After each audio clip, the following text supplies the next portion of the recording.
మహామృత్యుంజయ మంత్రం ఇన్నిసార్లు పఠిస్తే అకాల మరణం దూరం, సంపద పెరుగుతుంది. హిందూ మతంలో వేదాలకు చాలా ప్రాధాన్యం ఉంది.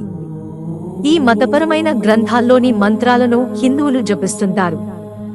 ఒక్కో మంత్రానికి ఒక్కో ప్రత్యేకత ఉంటుంది. వీటిని జపించడం ద్వారా రకరకాల ప్రయోజనాలు లభిస్తాయి. అయితే ఋగ్వేదంలోని మహామృత్యుంజయ మంత్రం, మహామృత్యుంజయ మంత్ర చాలా శక్తివంతమైంది. ఇది మనల్ని రోగం, ఆందోళన, అకాల మరణం నుంచి రక్షించి ఆరోగ్యం, శాంతి, దీర్ఘాయుష్షు ప్రసాదిస్తుంది. మృత్యుంజయ మంత్రం మొదటి ప్రస్తావన శివపురాణంలో కనిపిస్తుంది. మహామృత్యుంజయ మంత్రం ప్రయోజనాలు. మహామృత్యుంజయ మంత్రం ఎప్పుడైనా జపించవచ్చు.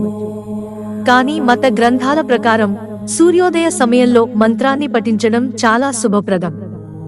శివుడికి ప్రీతికరమైన సోమవారం ఈ శక్తివంతమైన మంత్రాన్ని పఠిస్తే మంచి జరుగుతుందని నమ్ముతారు. మహాశివరాత్రి రోజు, ప్రతి నెలా వచ్చే మాస శివరాత్రి రోజు ఈ మంత్రాన్ని చదివితే మరిన్ని ప్రయోజనాలు లభిస్తాయి. ఎప్పుడు చదవాలి?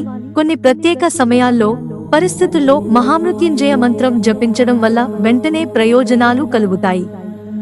ముఖ్యంగా దురదృష్టం జరగబోతోందేమో అని భయపడినప్పుడు ఈ మంత్రాన్ని 1, 3, 5 లేదా 7 సార్లు పఠిస్తే దురదృష్టం రాకుండా ఉంటుంది. మానసిక చిరాకు, ఉద్వేగాన్ని తగ్గించడంలో మహామృత్యుంజయ మంత్రం వేగంగా పనిచేస్తుందని అంటారు. ఒత్తిడికి గురైనప్పుడు ఈ మంత్రాన్ని 5, 7, 11 లేదా 21 సార్లు జపిస్తే వెంటనే ఉపశమనం లభిస్తుంది.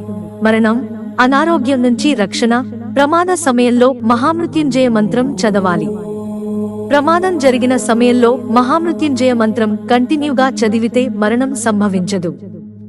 ఈ మంత్రం ఆరోగ్యాన్ని మెరుగుపరుస్తుందని, వ్యాధులు రాకుండా ఆపగలదని నమ్ముతారు. కుటుంబంలో ఎవరైనా అనారోగ్యంతో బాధపడుతున్నప్పుడు ఈ మంత్రాన్ని ఉదయం, సాయంత్రం క్రమం తప్పకుండా జపిస్తే చాలా ప్రయోజనకరంగా ఉంటుంది. మందులు కూడా వాడుతుండాలి. గ్రహశాంతి, ఆయుష్షు. మత గ్రంథాల ప్రకారం మహామృత్యుంజయ మంత్రం అకాల మరణం నుంచి రక్షణ కలిగిస్తుంది. రోజూ 108 సార్లు ఈ మంత్రాన్ని జపిస్తే అకాల మరణం రాకుండా ఉంటుంది. ఆలయంలోని శివలింగం ముందు లేదా ఇంట్లో శివుని పటం ముందు జపించవచ్చు. రోజూ ఈ మంత్రాన్ని పఠిస్తే అన్ని గ్రహాల లోపాలు కూడా తొలగిపోతాయి. ఈ మంత్రం చదివే వ్యక్తి ఆయుష్షు పెరుగుతుంది, అనారోగ్యం, మరణ భయం తగ్గుతుంది. ఇది వారి జీవితంలో సంతోషం, సంపదను పెంచుతుంది. మంత్రం జపించే విధానం. మహామృత్యుంజయ మంత్రం జపించడానికి రుద్రాక్ష జపమాల, శివలింగం, పాలు, పూలు అవసరమవుతాయి. మంత్రాన్ని చదివేటప్పుడు స్నానం చేసి శుభ్రమైన దుస్తులు ధరించి ఒక ప్రశాంతమైన ప్రదేశంలో కూర్చోవాలి. రుద్రాక్ష జపమాలను చేతిలో పట్టుకుని మహామృత్యుంజయ మంత్రాన్ని 108 సార్లు స్పష్టంగా, సరైన ఉచ్చారణతో పఠించాలి. మనస్సును మంత్రంపైనే ఉంచాలి. మంత్రం చదివాక శివలింగానికి పాలాభిషేకం చేసి పూలు సమర్పించాలి. మంత్రాన్ని ఉదయం పూట పఠించాలి, మధ్యాహ్నం తర్వాత చదవకూడదు. నియమాలు. ఈ మంత్రం జపించేటప్పుడు కొన్ని నియమాలను పాటిస్తే మంత్రం శక్తి పెరిగి మంచి ఫలితాలు వస్తాయి. ఒక కలశంలో నీరు పోసి శివుని ఆశీర్వాదం కోసం సంకల్పం చేయాలి. దీపం, నీరు, పూలు, బిల్వ ఆకులు, పండ్లు, ధూపం వంటి సామాగ్రితో శివునికి పూజ చేయాలి.